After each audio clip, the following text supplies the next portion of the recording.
Max Verstappen just said something about Singapore that should terrify McLaren. Could one weekend of extreme heat and humidity completely flip a championship that seemed decided just 3 races ago?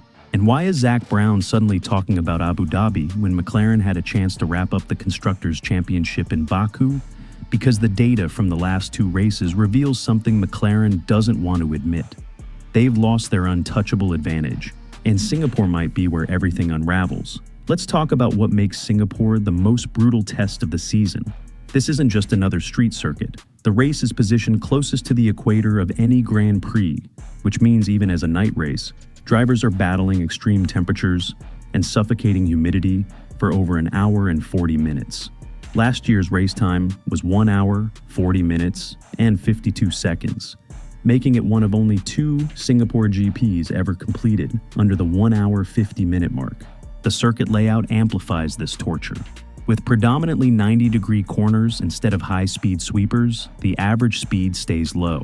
That might sound easier, but it means the exact opposite for the drivers.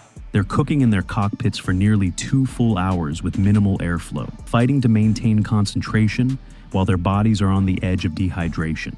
Max Verstappen himself acknowledged the challenge, saying, "The physical difficulty depends entirely on how the car handles.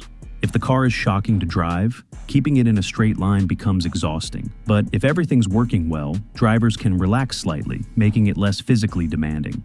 Here's the problem. McLaren has been untouchable on high downforce circuits. Their domination at Zandvoort in Hungary left rivals with almost no hope. Singapore should be their territory, should be. But what if the upgrades Red Bull brought to Baku weren't just about salvaging pride? What if they've actually cracked something that changes everything heading into the final races? On paper, this weekend should be a McLaren victory lap. High downforce requirements, tight corners, a circuit that punishes any weakness in mechanical grip. This is exactly where they've excelled all season. The Constructors' Championship should be theirs to lose, and with 2 drivers still mathematically in the title fight, Singapore represents the perfect opportunity to create breathing room over Verstappen. Except, McLaren just lost the last 2 races. Baku wasn't supposed to happen. That weekend was supposed to be damage limitation, a circuit where Red Bull and Ferrari might claw back a few points. Instead, Oscar Piastri had a DNF that changed everything, and Lando Norris found himself defending from Yuki Tsunoda in the closing laps. And here's where it gets interesting. Yuki Tsunoda finished P6, a career-high result for him with Red Bull this season. More significantly, he kept Norris behind and stole 2 crucial points from the championship contender. The upgrades Red Bull implemented on the RB21 are now benefiting both drivers. Verstappen won. Yuki Tsunoda delivered his best performance in months. The timing couldn't be worse for McLaren, but there's something else happening beneath the surface: the Ferrari situation. At Baku, a miscommunication allowed Hamilton to keep P8. The team that should be fighting for victories is instead dealing with what sources describe as intra-team tension. They've completely fallen out of the fight for second in the Constructors' Championship. For a team with Ferrari's resources and history, this isn't just disappointing, it's alarming. Which brings us back to Zac Brown's comments about Abu Dhabi. Why is the McLaren CEO already looking ahead to the final race when his team should be closing this out in Singapore? Because Brown understands something that McLaren fans might not want to hear. Max Verstappen doesn't make mistakes under pressure. Brown witnessed it firsthand in 2021 when Verstappen entered the final race on pole position next to Hamilton. He saw what happened in that controversial season finale. More recently, he watched Verstappen chase down what seemed like an insurmountable McLaren advantage. Brown's exact words reveal the pressure.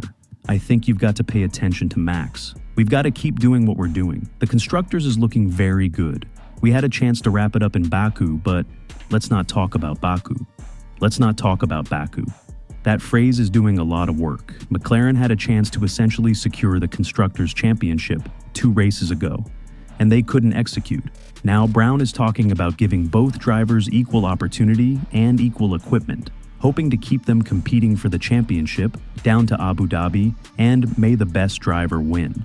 That's not the language of a team in control. That's the language of a team that knows it has 69 points to defend across 7 races and 3 sprint events, with a resurgent Verstappen who just proved he can win when it matters most. Brown even mentioned Lando's mechanical failures as something that can happen. Translation, we're worried about more Piastri-style DNFs that could completely change the championship landscape.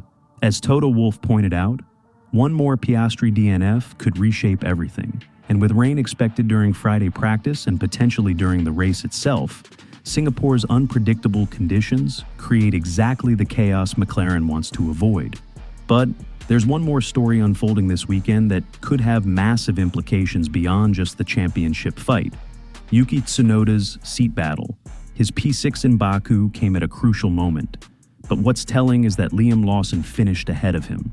The driver everyone's watching as a potential replacement actually outperformed the current Red Bull driver. There are reports of a potential swap with Formula 2, with Lindblad possibly getting another year while Lawson moves to Red Bull as early as 2026.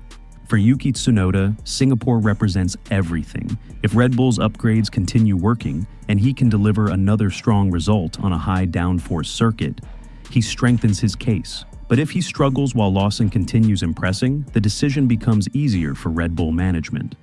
The weather adds another layer of unpredictability. Rain is forecast for Friday practice and potentially during the race. McLaren needs a perfect weekend. Red Bull needs to prove Baku wasn't a fluke. Ferrari needs to show they haven't completely given up on 2025. And Yuki Tsunoda needs to prove he deserves to keep his seat. So here's what we're watching. Can McLaren respond to adversity the way Verstappen has all season? Will Red Bull's upgrades work on a circuit completely different from Baku's high-speed layout? Does Ferrari have anything left to fight with? And can Yuki Tsunoda deliver under the ultimate pressure knowing his entire career might depend on these final races? The answers start this weekend in Singapore. What's your prediction? Which storyline are you most invested in? Let me know in the comments and make sure you're subscribed because this championship fight is far from over.